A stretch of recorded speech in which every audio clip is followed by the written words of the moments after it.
Hey y'all, it's Kim. So I asked ChatGPT to basically give me a summary of some of the things that was going on during between 1946, so after the World War II, and but well up until 1965, like what the CIA was up to, and they were basically building things like with the Air Force or trying to see into Soviet airspace.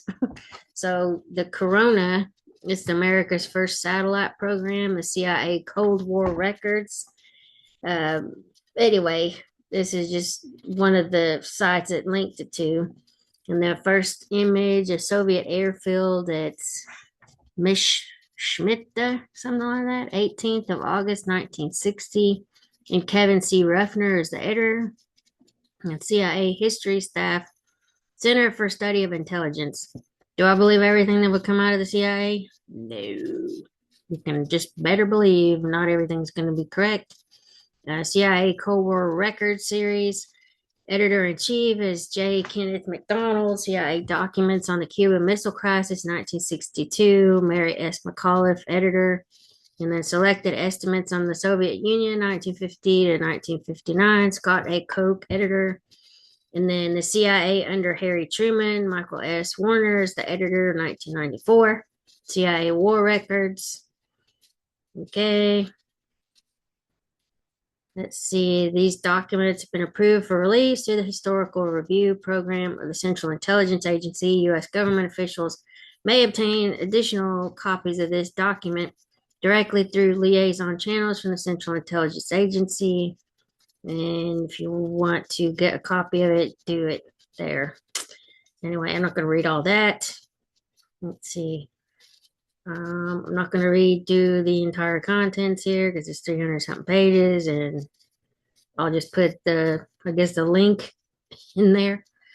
Let's see if you can pick it up.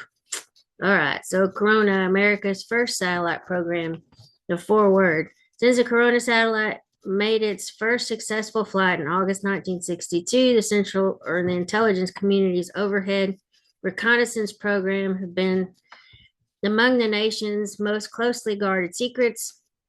The end of the Cold War, however, has at last made it possible to declassify both information and imagery from the first American satellite systems of the 1960s. To do this, President William Clinton, in February of this year, which is 95, I think, ordered the declassification within 18 months of historical intelligence imagery from the early satellite systems known as the Corona, Argon, and Lanyard.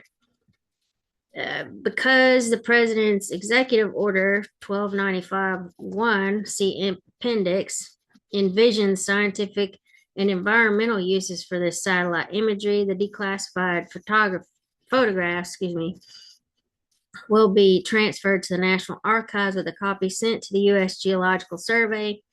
Vice President Albert Gore, who first urged the intelligence community to open up its early imagery for environmental studies, unveiled the first Corona satellite photographs for the American press and public at CIA headquarters on 24th of February 1995.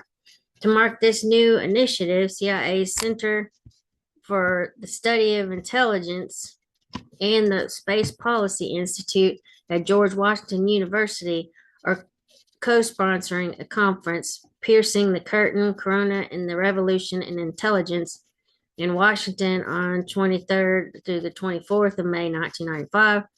On the occasion of this conference, the CIA history staff is publishing this collection of newly declassified documents and imagery from the Corona program.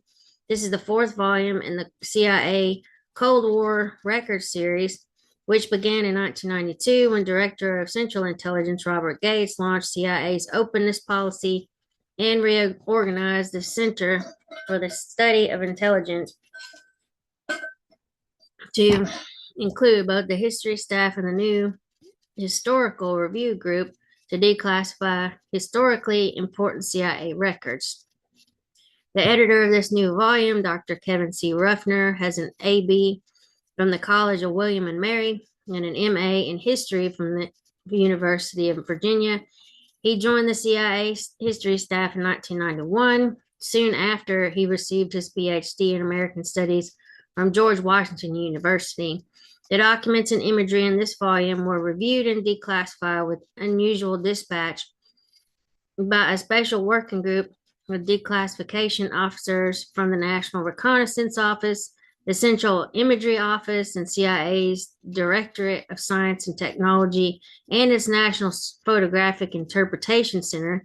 The group's prompt work is especially notable since many documents required consultation with the U.S. Air Force, National Security Agency, Defense Intelligence Agency, Department of Energy, Department of State, and CIA's collection requirements and evaluation staff. This volume's appearance just 3 months after President Clinton's declassification orders, yet another tribute to the skill and speed that the history staff of the Center for the Study of Intelligence has come to expect from the Design Center and Publication Center in the Directorate of Intelligence and from the Directorate of Administration's Printing and Photography Group, and J. Kenneth McDonald, Editor-in-Chief. Corona, America's first satellite program. So, preface. The Corona reconnaissance satellites revolutionized the collection of intelligence in the 1960s. This was a time when it was still extraordinarily difficult to gather information by any other means from denied areas, including the Soviet Union, Communist China, and their allies. The need for intelligence about Soviet strategic weapon systems and bases dramatically increased after 1st of May 1960, when the Soviets shot down an American U-2 aircraft and captured its CIA pilot Francis Gary Powers. Within a few months, however, on 18th of August, the United States launched its first successful reconnaissance satellite, which in one mission provided more photographic coverage of the Soviet Union than all previous U-2 missions. On 19th of August 1960, the recovery of mission 9009 with the KH-1 camera marked the beginning of the Corona reconnaissance satellite program's long and valuable service. The story of this program's success is one of the most remarkable in the annals of American science and intelligence. The U.S. government did not acknowledge that it used satellite systems and imagery for intelligence purposes until 1978. Although President Jimmy Carter then announced the United States used satellites to verify arms control treaties, it has only been the past few years that officials have talked openly about these systems and their intelligence uses. Corona, the program name for the series of satellites with increasingly more accurate cameras, provided coverage of the Soviet Union, China, and other areas from the Middle East to Southeast Asia. From its start in the late 1950s until its retirement in 1972, Corona, in its several versions, both proved valuable in itself and set the stage for the satellite program that followed it. For the first time, it says for the first time, U.S. policymakers had encompassing coverage of the Soviet Union and China that was both timely and accurate. Since the 1960s, a significant percentage of finished intelligence reports sent to policymakers has been largely derived from reconnaissance satellites. Satellite imagery is used for a variety of analytical purposes, from assessing military strength to estimating the size of a grain production. Far and away, its greatest utility, however, has been to monitor the development of Soviet strategic forces and to verify compliance with arms control agreements. While orbiting the Earth, Corona concentrated principally on photographing the USSR and China. One intelligence community study summarized Corona's efforts over the Soviet Union. Corona's initial major accomplishment was imaging all Soviet medium-range, intermediate-range, and intercontinental ballistic, or ICBM, ballistic missile launching complexes. Corona also identified the missile test range north of Moscow. Repetitive coverage of centers like Plesetsk, whatever that is, however you pronounce it, Plesetsk, I can't even say it, provided information as to what missiles were being developed, tested, and or deployed. Also, the unequivocal fact of observation gave the uh, United States freedom from concern over many areas and locations which had been subject or suspect in the past. Severodonetsk, the main Soviet construction site for ballistic missile carrying submarines, was first seen by Corona. Now it was possible to monitor the launching of each new class of submarines and follow it through deployment to operational bases. Similarly, one could observe Soviet construction and deployment of the ocean-going surface fleet. Coverage of aircraft factories and air bases provided an inventory of bomber and fighter forces, and great strides were also made in compiling an improved Soviet ground order of battle. It was Corona imagery which uncovered Soviet anti-ballistic missile activity, construction of the Galash sites, Galish, around Moscow, and the Griffin site near Leningrad, together with construction of sites around Tallinn for the Soviet surface-to-air missile known as the SA-5, were first observed in Corona imagery, Henhouse, Doghouse, and the Soviet Union's first phased array radars, all associated with the Soviet ABM program, were also identified in Corona imagery. Corona take was also used to locate Soviet SA-1 and SA-2 installations. Later, its imagery was used to find SA-3 and SA-5 batteries. The precise location of these defenses provided strategic air command planners with the information needed to determine good entry and egress routes for U.S. strategic bombers. Corona imagery was also adapted extensively to serve the needs of the Army Map Service and its successor, the Defense Mapping Agency, enhanced by improvements in system attitude control and ephemeris, whatever data, plus the addition of a stellar index camera. Corona eventually became almost the sole source of DMA's military mapping. Some explanation of the terms used in the Corona program may be helpful. The imagery acquired from the satellites and camera that compose the Corona program had a specific security system called Talent Keyhole. This added the keyword or code word keyhole for satellite collection to the code word talent, which was originally used for imagery collected by spacecraft. The first four versions of Corona were designated KH1 to KH4. KH denoted keyhole. KH4 went through three versions. The camera and KH1 public cover name Discoverer had a nominal ground resolution of 40 feet. Ground resolution is the ground size equivalent of the smaller visible imagery and its associated space. By 1963, improvements to the original Corona had produced the KH2 and KH3 with cameras that achieved resolution of 10 feet. Okay, and then let's see, we'll read this part. So let me move myself over here. So the first KH4 mission was launched in 1962 and brought a major breakthrough in technology by using mural camera to provide stereoscopic imagery.